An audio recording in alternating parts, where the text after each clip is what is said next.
Olá a todos, bem-vindos ao episódio 3 de Dias do Clube com História. Se Nicolau de Almeida imaginou o Futebol Clube do Porto, Monteiro da Costa deu-lhe alma e coração. José Monteiro da Costa foi o impulsionador da obra gigantesca que é o Futebol Clube do Porto, perante a qual todos nos curvamos devido à magistral lição de sacrifício que ela nos oferece. E este invulgar desportista não limitou a sua ação a lançar a ideia, mas sim a semeá-la, executando pelo seu esforço a sua missão. Quase todos os propulsores se limitam unicamente a entrar no primeiro embate, mas quando as dificuldades surgem, deixam os lugares aos mais persistentes. José Monteiro da Costa não fez assim. Fez do seu ideal a sua vontade. Dispensou a sua energia na ânsia de um sonho que desejava concretizar. E conseguiu o seu desígnio, numa altura em que para criar um clube de desporto era necessário uma grande dose de estoicismo, numa época plena de dificuldades para tudo o que significasse progresso. O seu querido clube subiu, engrandeceu-se de uma maneira tal que o seu propulsor, que ainda era vivo, admirou-se que a sua persistente ação tivesse conduzido a um tal monumento de esforço coletivo. Depois do entusiasmo final do século XIX, as hostes ficaram adormecidas. O futebol era apenas um fascínio, uma ideia que não teve sequência enquanto agremiação desportiva que se pretendia carregada de ambição e consolidada como clube. De Londres, tal como Nicolau de Almeida, aquele que viria a ser o primeiro presidente do clube, trazia na bagagem a ilusão do futebol. A documentação que trouxe da capital britânica facilitou a concretização do sonho de fazer renascer a ideia de um clube que já estava pensado, mas que tinha estagnado. Monteiro da Costa e uns tantos amigos encontraram o caminho. Não foi difícil convencer Nicolau de Almeida de que era preciso reacender a chama e dar corpo ao projeto que seria o clube com o nome da cidade.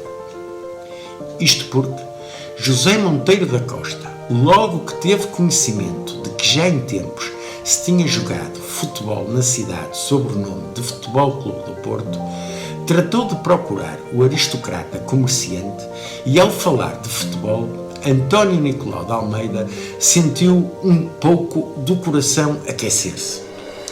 Foi faísca em paixão antiga, que só razões familiares e políticas tinham arrefecido.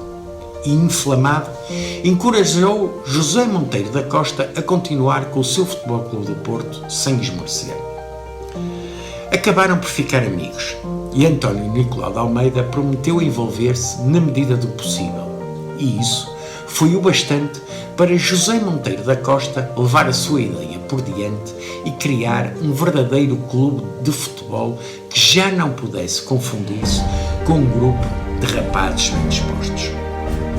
António Nicolau de Almeida e a amizade comprovada que tinha com Maquini deverá ter tido uma certa influência com a iniciativa de José Monteiro da Costa, até porque sabe-se da presença no novo clube de Maquini, Ramsey, Wright e ainda Ernesto Sá, que antes de 1906 também jogaram em Matosinhos, no tal Campo do Prado. José Monteiro da Costa manteve assim o nome do clube, Futebol Clube do Porto, bem como as cores das camisolas, azuis e brancas, como a bandeira da monarquia. Para além disso, António Nicolau de Almeida era presença frequente nos treinos no Campo da Rainha, acompanhado de Romualdo Torres, que foi um dos obreiros deste reativar do clube. José Monteiro da Costa não se furtou nunca a esforços para fazer do Futebol Clube do Porto um clube que honrasse a cidade e o país. E em fevereiro de 1907, mais uma vez, tentou envolver António Nicolau de Almeida na vida do clube, convidando-o para seu vice-presidente. Este apesar de ter ficado muito sensibilizado pelo convite, declinou, justificando-se com a promessa que tinha feito à sua mulher antes de casar de nunca mais se ligar diretamente ao futebol.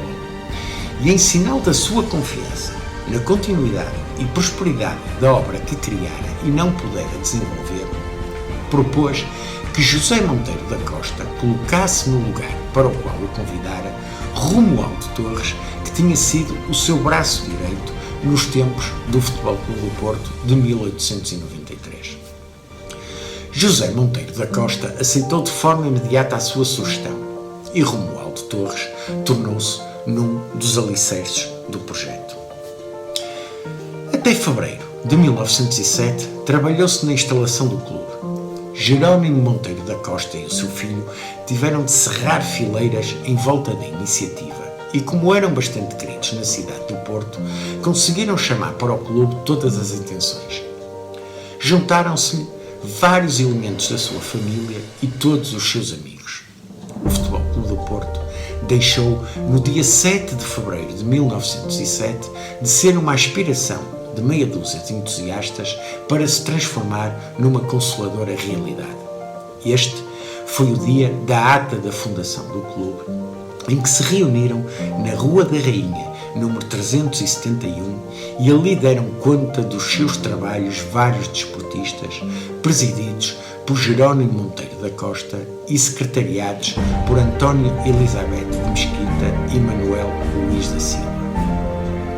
Infelizmente, José Monteiro da Costa desapareceu do mundo dos vivos a 30 de janeiro de 1911 e não chegou a ver o Futebol Clube do Porto atingir os 6 anos.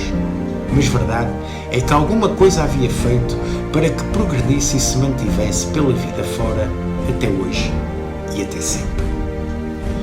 O Jornal de Notícias, no dia 31 de janeiro de 1911, trazia à estampa a fatídica notícia, dizendo: fomos ontem dolorosamente surpreendidos pela notícia do falecimento deste nosso amigo.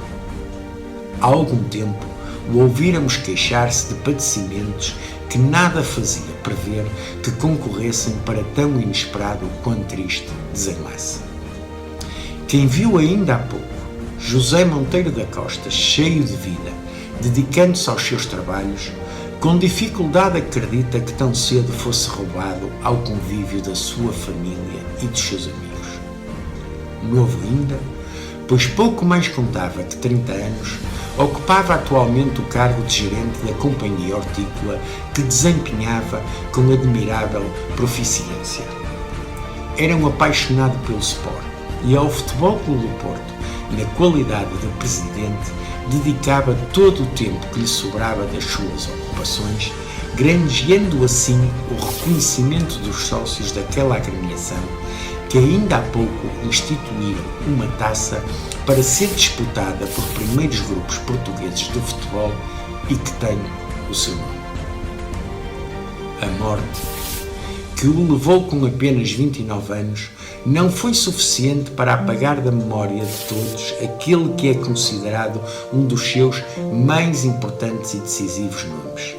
Porque sem memória não há história e sem memória não há futuro. Aguardo por vocês no próximo episódio dos Dias do Clube com História.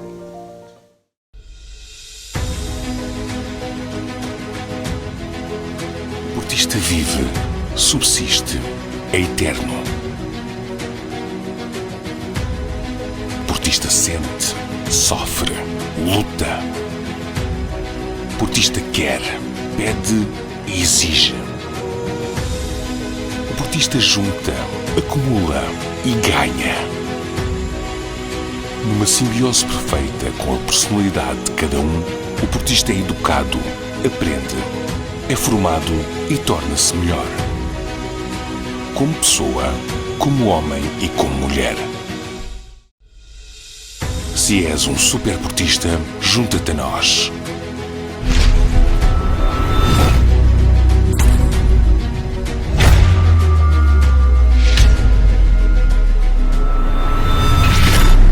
Superportista, dragão indomável. Visita-nos em superportista.pt e superportista.com.